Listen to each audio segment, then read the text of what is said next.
Hello, this is Daniel again. Another entry from something I wrote 2015.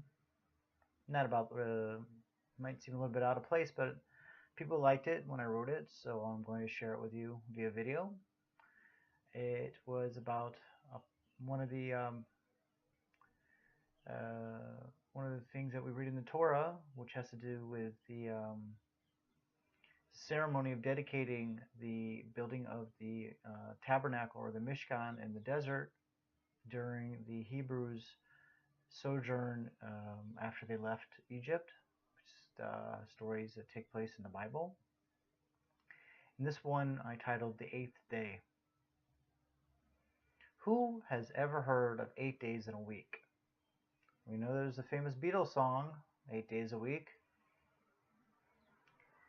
Now this parsha, this weekly portion, also talking about the 8th day, is not as catchy or as sweet.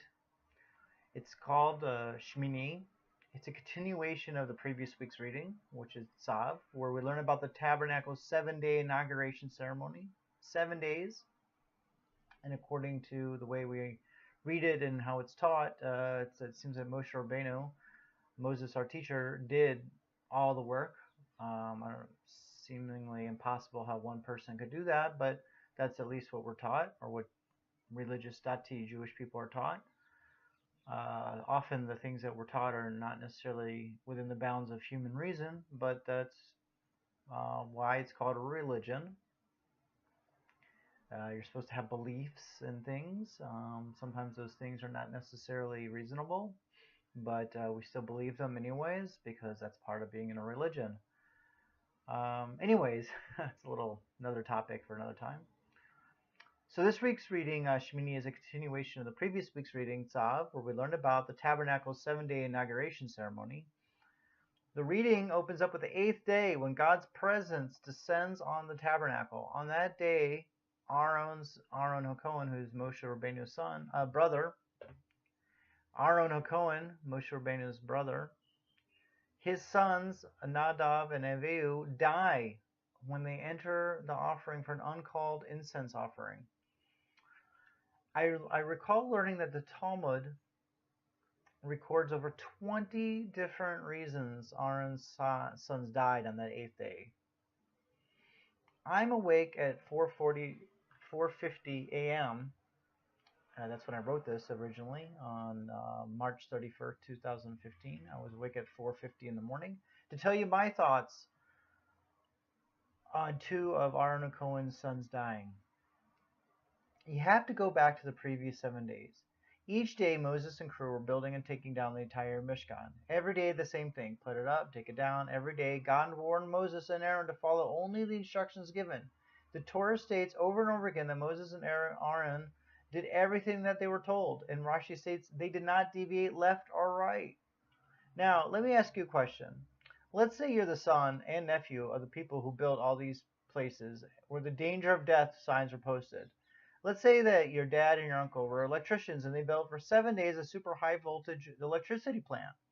Every day they stated, do not go in there, and you can only go in there certain places under certain conditions wearing specific clothes, and only after you take a bath and dried off. And you have to have total focus. This is a very serious place. If you're fooling around, you'll die.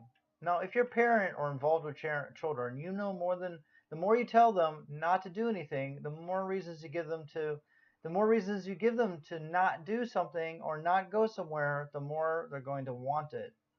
They want it so badly. Even if God warned them, or even if God warned their parents, and their parents sat them down and told them face to face, don't go in there. Just do whatever else you want.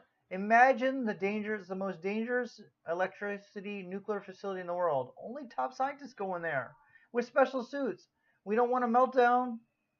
You don't have to believe that the Bible was written by God. Really, you can mamash believe it or not believe. But you have been warned. Just look at the sign. The writing is on the wall. Danger of death. So, when the 2 sons go in and die, Aaron is silent. All of us regular people wonder and are angry at Aaron. How could he possibly be silent? What is he supposed to say? He got the warnings. His brother got the warnings for 7 days. They got the same warnings every day, the same ones. He told his children directly every day the same warnings. For 7 days they listened.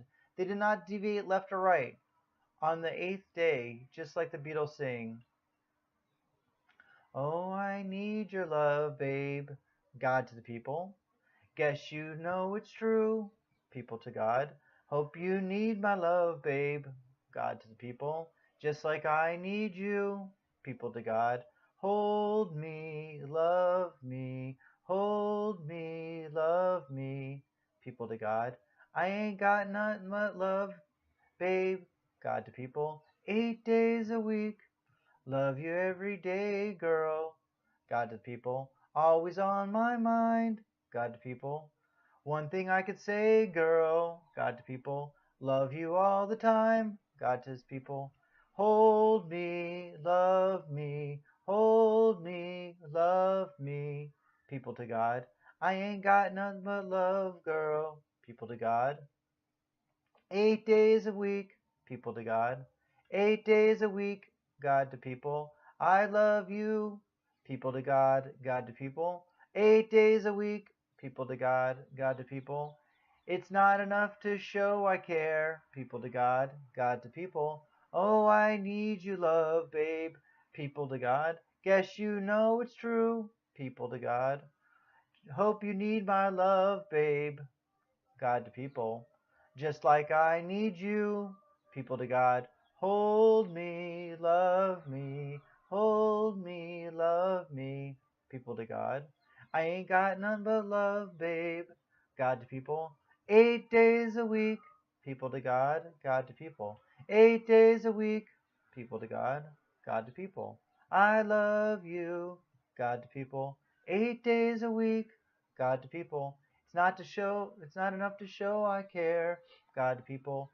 "Love you every day, girl," God to people. "Always on my mind," God to people. "One thing I can say, girl," God to people. "Love you all the time," God to people. "Hold me, love me, hold me, love me," people to God. "I ain't got nothing but love, babe," people to God. 8 days a week, people to God, God to people. 8 days a week, people to God, God to people. 8 days a week, people to God and God to people. Paul McCartney has attributed the inspiration of the song to at least two different sources. He credited the title to Ringo Starr, who is noted for his malapropisms, which are credited as the source of another song such as Hard Day's Night and Tomorrow Never Knows. Linda, Ringo also said 8 days a week. Paul, yeah, he said it was though as he were an overworked chauffeur in a heavy accent. 8 days awake, and everybody was laughing. When we heard it, we said, "Really? Bing, got it." Paul and Linda McCartney. A malaphorism, also called a dogberryism, is a use of an incorrect word in place of a word with a similar sound, resulting in a nonsensical, often humor utterance. For example, in Yogi Berra's statement, "Texas has a lot of electrical votes," rather than electoral votes.